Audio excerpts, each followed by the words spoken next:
Halo, ketemu lagi di Bahas Bola. Kita akan membahas match antara Tottenham melawan Manchester City yang dimenangkan oleh Tottenham dengan skor 1-0.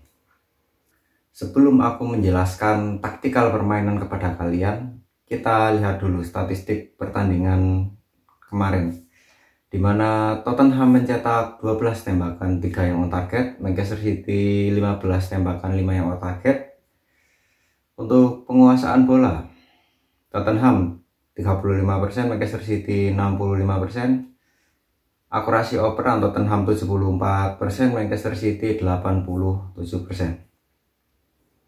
Oke teman-teman, aku katakan kepada kalian bahwa pertandingan kemarin antara Tottenham melawan Manchester City itu benar-benar pertandingan yang bagus, di mana kedua tim saling jual beli serangan, dan jarang-jarang loh kita lihat Tottenham bisa membuat banyak sekali peluang walaupun mereka sering bermain defensif dan tidak menguasai pertandingan.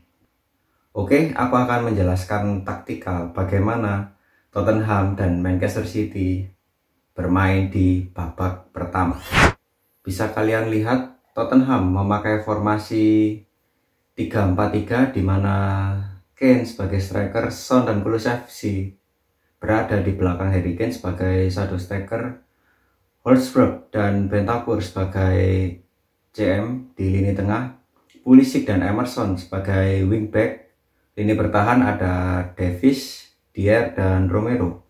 Hugo Lloris menjadi goalkeeper Tottenham pada pertandingan kemarin malam.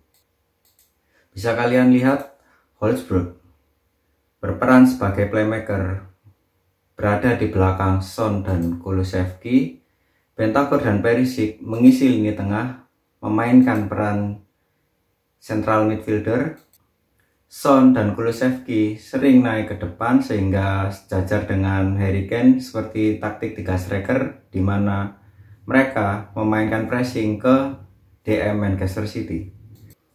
Karena Perisic dan Bentancur mengisi di lini tengah, memainkan peran central midfielder, Emerson sering naik ke depan untuk memberikan crossing sehingga pola serangan Tottenham itu dimulai dari lini tengah dan lini kanan.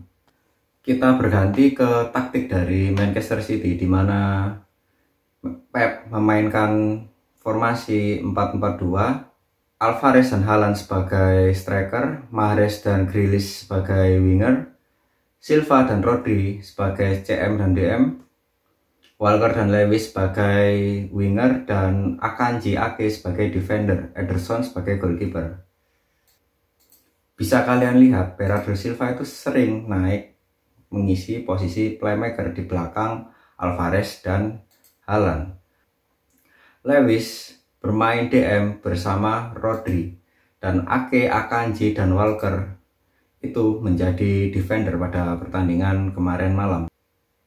Sehingga taktik yang dimainkan Pep ini sebenarnya berbeda dari taktik yang tertera di website. Karena City memainkan 3 back, Grealish dan Mahrez menjadi sering ke belakang untuk menjemput bola atau memainkan peran menjadi inverted winger dengan kaki kebalikan untuk melakukan shooting jarak jauh atau shooting di dalam kotak penalti lawan. Ya, di babak pertama Harry Kane mencetak gol di menit ke-15 akibat kesalahan Rodri yang memberikan passing kepada Lewis sehingga bola dipotong oleh Hotspur dan Hotspur memberikan assist kepada Harry Kane. Rodri melakukan kesalahan fatal, melakukan passing kepada Lewis, di mana Lewis itu telat untuk mengambil bola sehingga dipotong oleh Hotspur. Ya, Lewis ini masih 18 tahun, itu wajar saja, di mana Pep terlalu ambil resiko untuk memainkan Lewis sebagai starter, padahal di bench itu ada Gundogan dan Kevin De Bruyne. Tottenham tidak bisa memanfaatkan peluang ruang kosong di mana sisi kiri dan sisi kanan Manchester City ini tidak mempunyai fullback ataupun wingback, di mana sejak ditinggal Joao Cancelo, Pep itu merubah taktik. Oke, kita akan lanjut untuk membahas taktikal di babak kedua. Ya, taktik ini aku buat pada menit 70, di mana asisten pelatih Tottenham, Stellini, itu menarik Ivan Perisic dan digantikan oleh Sessegnon. Bisa kita lihat Sessegnon itu memainkan peran fullback, di mana Tottenham cenderung bertahan menggunakan 5 defender. Kulusevski dan Son melebar, berganti peran menjadi winger yang sebelumnya menjadi shadow striker. Ini adalah taktik Manchester City yang aku buat di menit ke-60, di mana Pep menarik Riyad Mahrez untuk digantikan oleh Kevin De Bruyne. Bisa kalian lihat, De Bruyne memainkan peran playmaker di belakang Haaland dan Alvarez. Bernardo Silva melebar menjadi winger yang diharapkan akan sering melakukan crossing yang bisa diterima oleh Haaland ataupun Grealish. Sehingga taktik Manchester City di babak kedua ini menggunakan taktik 3-4-3, di mana Bernardo Silva sesekali turun untuk menjemput bola dan naik untuk melakukan crossing.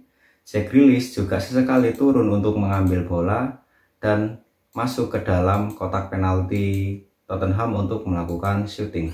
Ya, di menit ke-87 Christian Romero mendapatkan kartu kuning kedua atau bisa dianggap kartu merah, di mana Stellini memutuskan untuk mengganti Kulusevski dengan Davinson Sanchez, sehingga Tottenham bermain defensif terutama di menit 87 sampai akhir pertandingan. Ya, taktik Tottenham yang dilakukan oleh Stellini bertahan ini cukup efektif, di mana Tottenham bisa menahan gempuran serangan dari Manchester City hingga peluit panjang ditiup, sehingga Tottenham memenangkan pertandingan dengan skor 1-0 melawan Manchester City.